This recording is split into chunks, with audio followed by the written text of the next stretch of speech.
Hello, I'm Rusty Tweed, President of TaxGuard 1031. Today we're going to be talking about the 1031 exchange process, the escrow, the accommodator, and the 45-day period. First of all, you have a property that you're selling, and this we call the downleg. Now when that property sells, the funds are going to go into an escrow.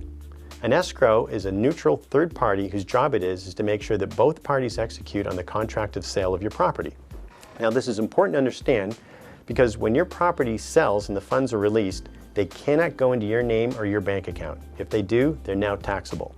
So we have another neutral third party known as the accommodator. The accommodator's job is to hold the funds in their name, not your name, while you do your 1031 exchange.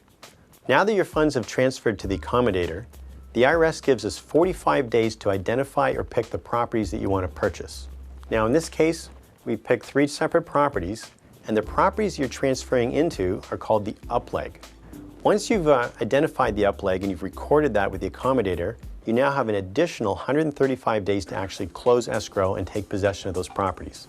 So the 45-day period plus the additional 135 days gives you a total of 180 days from the beginning of this process to the end.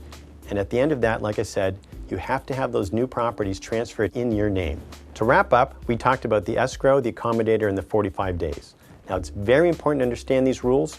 You cannot take those funds into your name in any way, shape, or form or you get taxed. You cannot go past the 45-day period while you identify the property or you get taxed.